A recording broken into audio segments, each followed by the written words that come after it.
we are going to look at the best trade deadline deals in Red Sox history and a few that really sucked. We listed it to a top 5. I've got a few of the honorable mentions for the bad ones that we're going to throw in there. But these deals, what I'm looking at is the deal, first off, like how well the Red Sox made out with what they gave up versus what they got in return. And what will be a big part of this is team success. There's a lot of deals that you would make on July 30th or 31st that you would not make in an off season because you are looking to win now. Okay, so that does play a huge part in this, and we'll see that for sure once we get to some of the top numbers. But without any further ado, starting with number 5, this one has the winning dividends. Number 5, some dude named Henry Stanley in the minor leagues traded for Dave Roberts from the Dodgers. You might have heard of him. Obviously, been the Dodgers manager for so many years now, but also half a season with the Red Sox and made one of the biggest plays in Boston Red Sox history. Game 4 of the ALCS, down 3-0 and down a run in the 9th inning with Mariano Rivera on the mound. We know the story. Kevin Millar draws the walk. Dave Roberts steals second when the world knows he's going to steal second and comes in to score the tying run, scores the tying run the next night in game 5 as well. And without barely picking up a bat or a glove, he is out there for 2 of the biggest plays in Red Sox history. He is the one that fuels this 3-0 comeback with his steal of second in game 4 in the 9th inning. A bang play that gets closer every time you watch it. Dave Roberts checks in at number 5, half a year with the team, and instantly a place in Red Sox history. Number 4, 2013, Jose Iglesias traded for Jake Peavy. Now, this one at the time was, I don't know if controversial is the right word, but a little bit head scratching because Jose Iglesias had a really positive start to his Red Sox career in 2012 and 2013. He looked like he was going to be a part of your future. You know, maybe not a superstar, but absolutely a guy you could slot in the middle of that infield and be a good player for you. He looked like another on the line of prospects that they had throughout those years that could play the infield positions. The only problem was they had another guy they were ready to bring up at the shortstop position, a 19, 20-year-old named Xander Bogaerts. He was ready. They knew they were going to bring him up at some point throughout that year. Will Middlebrooks was playing third base at the time. His game had kind of been shot a little bit. He was down in the minors in June, so they brought Iglesias up, but they knew Bogaerts was going to be there, and they needed another starter. And Jose Iglesias gets shipped to Detroit in a 3-team deal. Jake Peavy comes over to the Red Sox. And I think the Jake Peavy side of things is slept on how important that was. In fact, I think he's one of the most important guys on that 2013 team. It's not like he, completely shook the world up with how great he was in that second half, mainly as like a 4th or 5th starter. But it was super important because you didn't know who was going to make those starts the last 2 months of the year. How much were you going to see of Felix Dubront or, whomever, Anthony Renato or Alan Webster that you were going to have to rush up to the majors? Who are those guys who are going to be making the starts for you? Whereas Jake Peavy, a guy who, had won a Cy Young Award, who had, been a steady starter for years in MLB, comes in pretty cheap to get him, and he gives you enough. He gives you enough. He gives you 10 starts to round that out. He got his batting average here at the stats I'm looking at for some reason. He hit only 111 in his time, in his 10 starts with the Red Sox. Here we go. 10 starts. He was 12-5 in his time in between Chicago and Boston that year. 4-1 with the Red Sox with a 4.04 ERA. Like, I'll take that. I'll take that because the alternative was not good at who was going to make those starts and was decent enough for you in the postseason and helped you towards a World Series title. Number 3, Aldo Ramirez for Kyle Schwarber, 2021. This was very close. If the Red Sox had won a few more games, this could have been considered the best trade deadline deal in Red Sox history in terms of that season. That's going to make more sense when I do get to number one. So Kyle Schwarber comes in 21, and you remember he was hurt. He couldn't play right away. He didn't play for like, I think 2 weeks after they made the deal. And his average is not great and his defense is not terrific, but you needed someone to play first base that actually had some pop. And by the postseason, he was okay at first base, and he definitely provided some pop and had some big homers um, down the stretch for the Red Sox when they got into that wild card game. Um, had hit a big one in the wild card game, hit a couple in the division series, hit a grand slam that was like the last great postseason moment for the Red Sox in that championship series against the Astros in 2021. He just provided some big moments for that team and gave you something at the top of the lineup that they didn't have.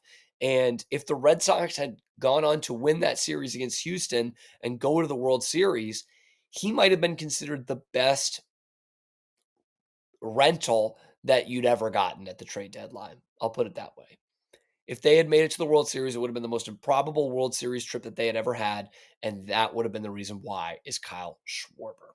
So that takes the number 3 spot. Of course, you know the rest. He doesn't he declines the mutual option. The Red Sox let him walk in the next year. And it's just kind of a footnote of guy who hit a couple of big bombs for you. Number 2, Red Sox icon Nomar Garcia Parra traded for Orlando Cabrera and Doug Minkiewicz. Another 3-team deal. Nomar goes to Chicago. Cabrera comes from Montreal, somewhere in Minnesota, gets in that, and Doug Minkiewicz comes over for the Red Sox. Now, are these two guys better than Nomar Garcia Parra? Obviously not. No, they were not better players. And Nomar was banged up most of that year. And so it's tough to say whether they gave you more on the field offensively than Nomar would have given you. But where it comes in handy is defense. Nomar was never the best defensive shortstop, much like Xander Bogaerts, very similar players. But he was obviously a great offensive player for years. Once they started testing for steroids, his body started to break down a bit, including that 04 season, the infamous game on July 1st against the Yankees when he was like off the DL, ready to go. They asked him if he could play in this game that went like 15 innings, and he did not. It's kind of spelled the beginning of the end for Nomar. Really, the beginning of the end was when he didn't sign the extension before 03 or 04 as well. And he was going to go to the market, and the Red Sox, this kind of deal was written on the wall. The Red Sox really needed infield defense that year. They didn't. It wasn't great. Pokey Reese was pretty good, but wasn't good enough offensively to keep him in the lineup all the time.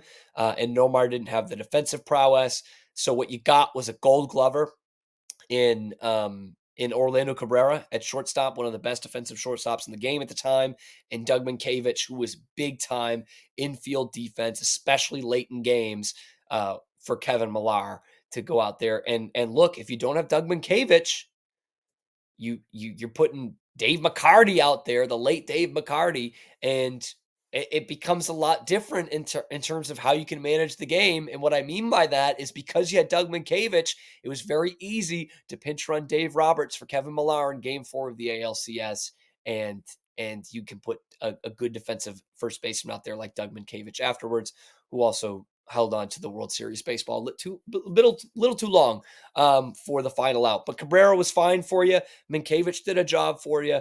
That deal in terms of the defense that you got from it was absolutely pivotal towards getting you a World Series title.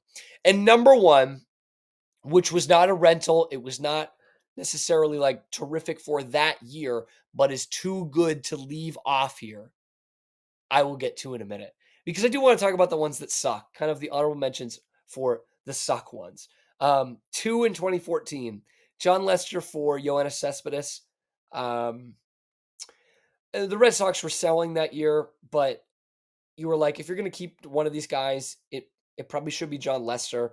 And I know there was talks of them trying to go get him in free agency after that. And that's where this kind of really sucks is that they didn't go and get him in free agency. The Cubs did, and he became a big part of them winning a World Series title as well. Just really sucked. I mean, I think Lester was always undervalued nationally for the kind of pitcher he was, especially in big games.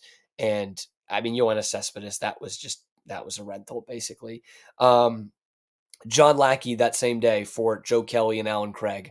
You got something out of Kelly at the end in terms of being a big bullpen piece, but you thought that was going to be a fleece. You were ready to sell anyway, and you got a big impact player in Alan Craig and a starter with a young starter with a 4-pitch arsenal in Joe Kelly. Neither of those things worked out. Again, Kelly gave you something in the bullpen later on, but Alan Craig was a complete waste, just a total waste. Pawtucket legend, Alan Craig. And finally, Curt Schilling. Remember him? Yeah, you actually had him in 93 when you traded him and Brady Anderson for Mike Boddicker of the Orioles. You weren't going anywhere at that time if you're the Red Sox. I know it's two prospects, but in hindsight, the hindsight is 2020. You could have used Curt Schilling for his whole career rather than the great years you got out of him for a World Series in 04 and 07. Brady Anderson gave you a 50 home run year, as we've talked about on Guys Naming Dudes at 96. And what's funny about that is that's actually around a time where the Red Sox were competitive, but could have used an extra bat or two. And that could have been Brady Anderson, 95, 96, 98. And instead, you got Mike Boddicker. That stinks. But also the getting Eric Gagne and giving up David Murphy wasn't great. But my number one of all time, of course, 1997, good year. I hadn't realized for years this was a trade deadline deal, but you traded Heathcliff Slocum to the Seattle Mariners for a couple of farmhands named Jason Varitek and Derek Lowe. Big time ups.